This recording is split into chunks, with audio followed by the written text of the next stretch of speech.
तो आइए आज हम इस वीडियो में हम पिजन होल प्रिंसिपल के बारे में सीखेंगे एक एग्जाम्पल के साथ। तो आइए सबसे पहले समझते हैं कि पिजन होल प्रिंसिपल होता क्या है। यहाँ समझते हैं पिजन होल प्रिंसिपल के अकॉर्डिंग जो डेफिनेशन है उसके अकॉर्डिंग चलते हैं। If n pigeon holes are occupied by kn+1 or more pigeons, then at least one pigeon hole is occupied by k+1 और more pigeons। ये डेफिनेशन आपको सुनने में कुछ कॉम्प्लेक्स लग रहा होगा या नहीं समझ में आ रहा होगा। इसको समझते हैं, पहले देखते हैं डेफिनेशन को, थोड़ा साधारण करते हैं, उसके बाद क्वेश्चन की मदद से करेंगे, आपको पूरा समझ में आ जाएगा। इसमें कहा है कि n pigeon holes are occupied, मतलब कुछ सुन के ऐसा समझ में आ रहा है कि कुछ कंटेनर है जिसको ऑक्यूपाई किया गया, या आप स्पेसेस कह लीजिए, कुछ स्पेस में मैं कंटेनर कह के चल रहा हूँ, कुछ ऐसा कंटेनर है जिसको ऑक्यूपाई किया जा रहा है। ठीक है, तो मैं ऐसा समझता हूँ, मतलब एक बस याद रखने के लिए कि यहाँ एक बात कर दिया है पिजन का। पिजन एक पंछी है, बर्ड है।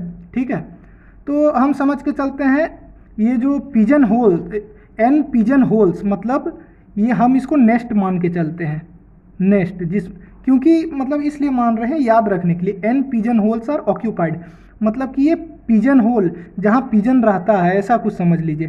तो वो क्या हो जाएगा, नेस्ट। नेस्ट का फर्स्ट लेटर क्या है, n, तो ये जो पिजन होल है ये n से डिनोट होगा। ठीक है, तो उसमें देखते हैं। और पिजन जो है, ये जो आपका पिजन है, इसको हम लोग k से डिनोट करेंगे। ठीक है, तो आप कंफ्यूज होइएगा बाद में कि नेस्ट को किससे डिनोट करते हैं, पिजन को किससे डिनोट करते हैं। तो आप ये समझ के चलिए कि ये जो पिजन होल्स है, नेस्ट, इसी को ब्रैकेट में लिख देते हैं पिजन होल, पिजन होल। आप कंफ्यूज मत होइएगा, मैंने नेस्ट इसलिए लिख दिया है ताकि आप याद रहे कि नेस्ट का पहला लेटर n होता है, तो n से हम पिजन होल को डिनोट करते हैं, k से हम पिजन को डिनोट करते हैं। ये क्या कह रहा है कि अगर हमारे पास kn+1, मतलब समझ लीजिए कि kn+1 कोई नंबर है, ऐसा मान के चलिए कोई एक नंबर है जिसको कैलकुलेट करने पे हमारा आंसर मान के चलिए कि जैसे 24 या कुछ भी आ जाए, मान लीजिए 24 आ रहा है।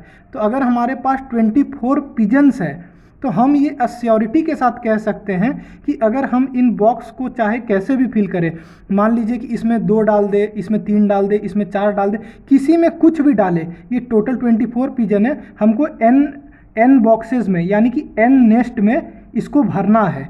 हम किसी में कितना भी डाल सकते हैं, कोई लिमिटेशंस नहीं है।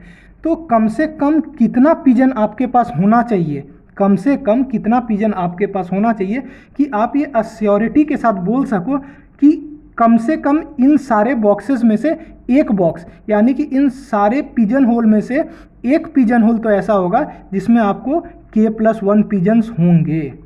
ठीक है, तो अब हम इसको एक क्वेश्चन की मदद से समझते हैं। जैसे इसमें क्या बोला है कि find the minimum number of student in class to be sure that 3 of them are born in same month. मतलब इसमें कहना चाह रहा है कि एक क्लास में कम से कम कितने बच्चे ऐसे होने चाहिए ताकि हम, अगर वो किसी ना किसी मंथ में तो बॉर्न हुए ही होंगे, तो इसमें हमें ये पूछ रहा है कि कम से कम कितने बच्चे क्लास में होने चाहिए ताकि हम एश्योरिटी के साथ बता सके कि कम से कम कोई भी एक ऐसा मंथ, जनवरी से लेकर दिसंबर के बीच में कोई भी एक ऐसा मंथ ले ले तो उसमें कम से कम 3 बच्चों का बर्थडे तो होगा ही होगा। तो चलिए आइए देखते हैं इसको कैसे करते हैं। तो सबसे पहले कि इसमें आपका पिजन होल यानी कि नेस्ट जिसमें बच्चों को डालेंगे वो क्या है, वो आपका यहाँ मंथ है। तो मंथ ले लेते हैं, जैसे जनवरी, फरवरी, मार्च, अप्रैल, मई, जून, जुलाई, अगस्त, सितंबर, अक्टूबर, नवंबर, दिसंबर। चलिए हमने मंथ ले लिया। ठीक है, तो हमारे पास कितना टोटल, हमारे पास 12 मंथ्स हो गए। ठीक है, ये हमारा क्या हो गया, जो 12 जो हो गया ये हमारा n का वैल्यू हो गया, n का, ये 12 हमारा क्या हो गया, पिजन होल जिसमें पिजन रहता है, आप नेस्ट कह लीजिए याद रखने के लिए। तो नेस्ट को किससे डिनोट करते हैं, n से, फर्स्ट लेटर से। ठीक है, तो आपका n का वैल्यू हो गया 12।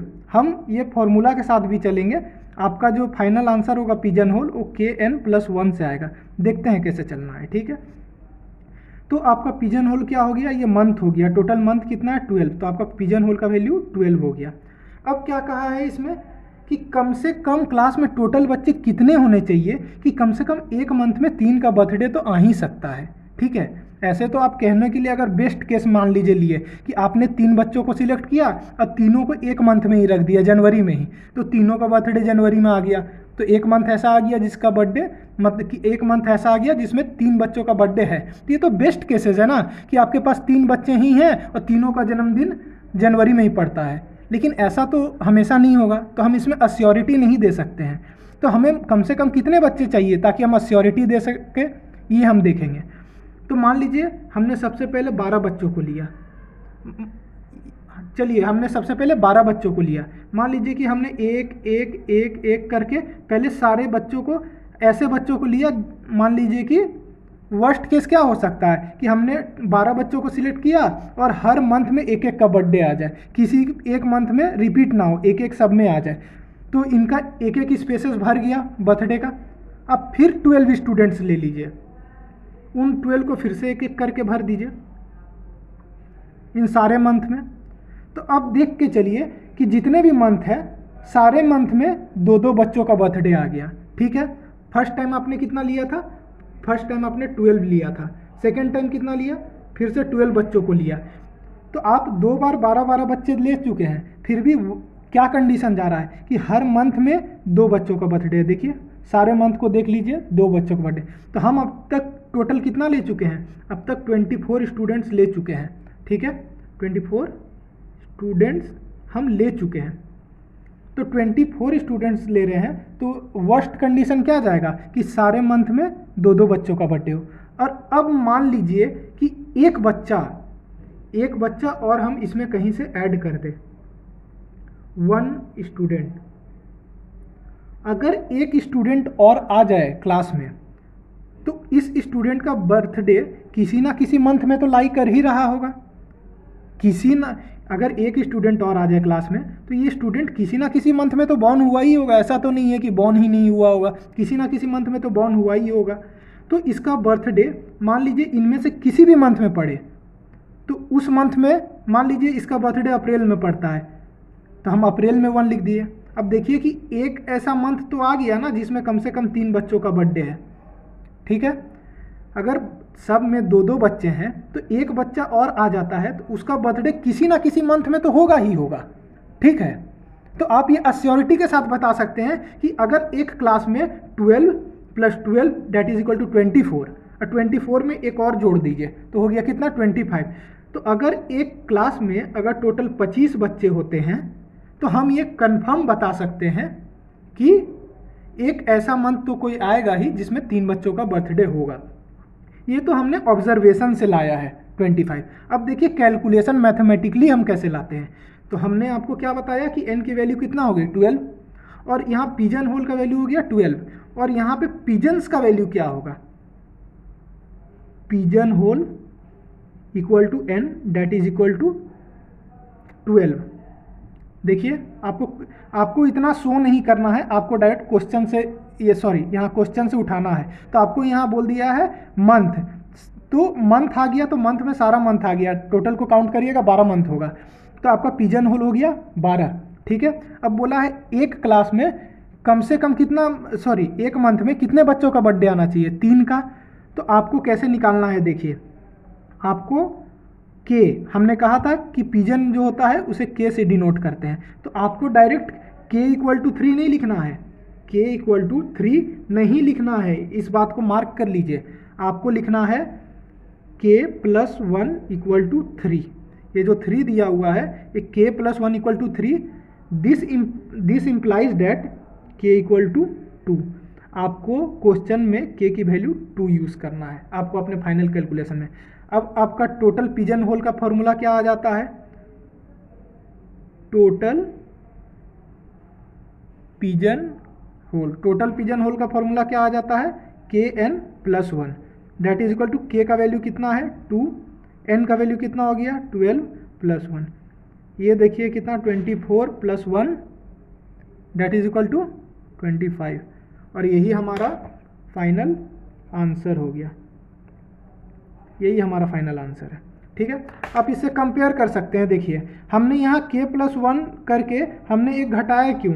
अगर मान लीजिए कि हम यहाँ k को 3 लेते तो ये तो 12 × 3 36 चल जाता, तो ये सारे में आ जाता, तो 36 जो है वो तो 25 से बड़ा हो जाता। तो हमें मिनिमम नंबर चाहिए जिससे हम अश्योरिटी दे सके, हमें मिनिमम नंबर चाहिए, तो हमारा मिनिमम नंबर यही आएगा, 25 आएगा। देखिए हमने एक स्टूडेंट को जब लास्ट में ऐड किया वो 1, देखिए यहाँ पे है वो फॉर्मूला का, हमने जो k+1 किया और k का वैल्यू 2 निकाला, क्यों निकाला आपको समझ में आ गया होगा। दिया हुआ तो 3 था लेकिन हमें सबको पहले फिल करना होगा 2 से, ताकि एक और स्टूडेंट जाए तो वो 3 बन जाए। तो आपका मेन फॉर्मूला आपका ये है kn+1। आपका जब एग्ज़ाम में क्वेश्चन आएगा तो आपको ये सारी चीज़ें शो करने की ज़रूरत नहीं है, आपको केवल इतना शो करना है। आपको एग्ज़ाम में केवल इतना ही सॉल्यूशन शो करना है। आपको इन सब ये सारी चीज़ें जो हैं ये मैंने आपको केवल समझाने के लिए बताया है, ठीक है।